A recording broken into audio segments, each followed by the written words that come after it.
Fue una semana intensa para los inversores, que abrieron el lunes con la implementación del control de capitales anunciado el domingo y terminaron con un mercado en verde en las últimas 3 ruedas. En consecuencia, el balance semanal debe contemplar la fuerte caída de las primeras ruedas y la recuperación de las últimas. Un último movimiento que podemos decir se escuda en la combinación de los niveles mínimos alcanzados tras la fuerte caída acumulada desde las PASO, dentro de un marco en donde se comenzó a digerir las últimas medidas anunciadas y sin grandes señales políticas, ni positivas ni negativas.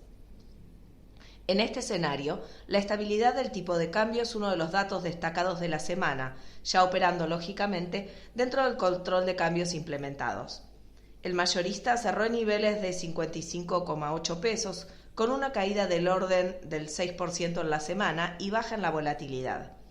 Los negocios operados se comprimieron a niveles promedios del orden del 400 o 450 millones de dólares, lo que resulta concordante con el nuevo marco cambiario. Por su parte, en las pantallas minoristas el dólar cerró en la zona de 58 pesos. La intervención del Banco Central fue desapareciendo con el correr de las ruedas. De hecho, en las últimas 2 ruedas no tuvo escape de reservas por esta vía. Igualmente, lo que no se evitó, pero tiene relación con las medidas, es la ampliación de la brecha entre el dólar mayorista y otras referencias del billete. En tanto, la tasa de devaluación implícita en los futuros de dólar del ROFEX cayó fuerte, pasando de tasas superiores de entre 100 y 120% a una curva mucho más abajo del orden del 30 o 60% anual. En este contexto, y solo para dar una referencia, el dólar futuro a diciembre cayó poco más de 17 pesos a niveles de 66 pesos con 10. De hecho, esto nos lleva a hablar del comportamiento de las reservas. Desde las PASO, la caída supera más de 15.000 millones de dólares.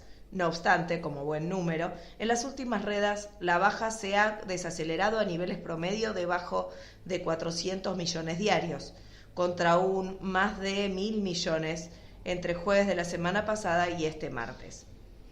Esto se debió a la combinación de la menor intervención en el mercado de cambios, producto del control impuesto, y a la desaceleración en la caída de los depósitos en dólares.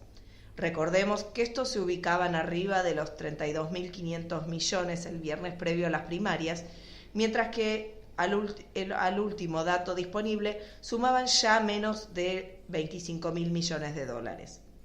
En cuanto a otras variables, y como buena señal dentro del sistema, destacamos que con una tasa del ELIC promedio del orden del 85.7%, la contracción promedio a través de este instrumento en las últimas 4 ruedas fue del orden de los 36.000 millones, que compara contra una expansión de la semana pasada del orden de los 52.500 millones diarios.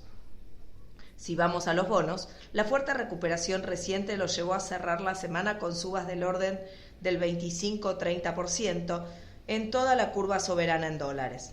En este escenario, el riesgo país cayó acercándose a la zona de 2.000 puntos y la tasa de default implícita en los CDS a 5 años cayó de niveles máximos de 97-99% a debajo del 95%. No obstante, desde las PASO, la pérdida de valor se mantiene en el orden del 45%. Los precios claramente siguen reflejando una probabilidad muy alta de una reestructuración de deuda, mucho más agresiva que el tan solo reperfilamiento anunciado por el gobierno, que igualmente nunca presentó como proyecto, se entiende ante la falta de consenso político. Los bonos en pesos también recuperaron en la semana, aunque dentro de un mercado de mucho menos volumen, y plazas como la de las letras reperfiladas que no muestra prácticamente operaciones. Solo se destacan acá las subastas diarias del BCRA para los fondos comunes de inversión. En la renta variable, la semana cerró con algunas dudas en la rueda del viernes, pero positivo en la semana. Ganó más del 12% con acciones líderes que recuperaron hasta 34%.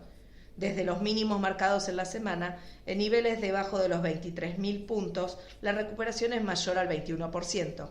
En dólares, el rebote semanal supera el 18%. Igualmente, una vez más, si hacemos el balance desde las PASO, la caída sigue siendo fuerte. Es de un 37% en pesos y cerca del 50% en dólares. Un dato aparte es el comportamiento de la industria de fondos comunes de inversión. Recordemos que el anuncio del canje compulsivo de letras del Tesoro dejó a los fondos comunes de inversión en una situación complicada y la industria aún se está normalizando. En este contexto, los números publicados diariamente, aunque entendiendo que son provisorios, refleja que los activos bajo administración de la industria cayeron un 21% hasta los 599.2 mil millones, 31% de caída si lo medimos desde las PASO. La variación negativa de 156.1 mil millones se explica principalmente por los rescates de unos 126.7 mil millones de pesos y el resto por el rendimiento negativo de los activos en cartera. Brevemente, del escenario externo debemos destacar que el cierre también dejó un resultado positivo. En el marco de noticias que apuntaron a la continuidad en las negociaciones entre China y Estados Unidos desde octubre y algunos datos económicos. En este contexto, los mercados internacionales cerraron la semana en verde, con Wall Street marcando subas de hasta 1.9%, liderados por el S&P 500. Por su parte, las bolsas europeas también acumularon subas de entre el 2.1 y 3.3%. Del lado asiático, en igual tendencia, el Nikkei japonés, el Hang Seng de Hong Kong y el Shanghai Composite avanzaron 1.8%, 3.8% y 4.5% respectivamente.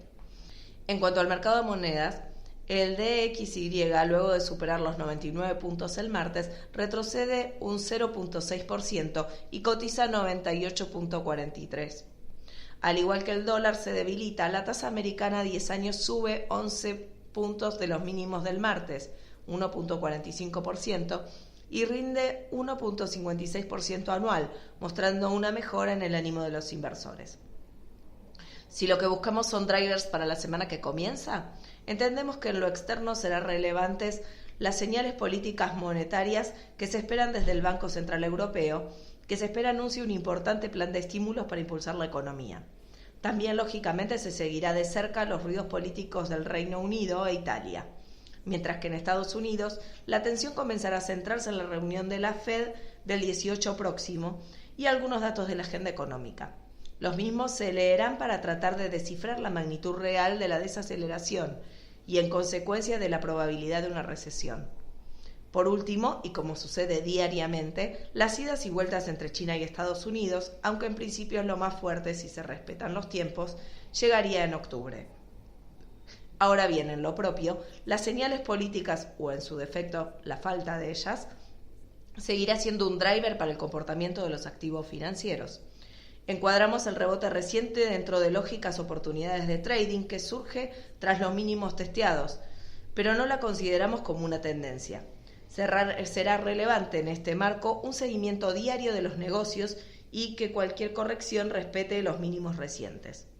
En lo estrictamente financiero, se mantendrá el monitoreo diario sobre el dólar y la brecha, como las reservas y los depósitos, mientras que será relevante, dado el actual programa financiero, las señales que se den o no sobre el futuro desembolso del FMI por unos 5.400 millones de dólares.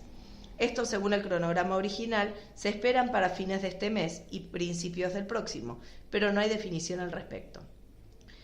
Otro dato no menor para el mercado, pero damos baja probabilidad que se conozca en las próximas semanas, será el proyecto de reestructuración de deuda que se descuenta necesario para poder hablar de sostenibilidad de la deuda a futuro. Ya hablamos que los precios descuentan hoy mucho más que solo una extensión de plazos sin quita. Algo igual que anunciado el 28 pasado, ya quedó, entendemos, en el olvido. De la agenda macro se conocerá la inflación, que se espera se ubique en torno al 4% y acelerándose en septiembre a niveles del 5.5% o más.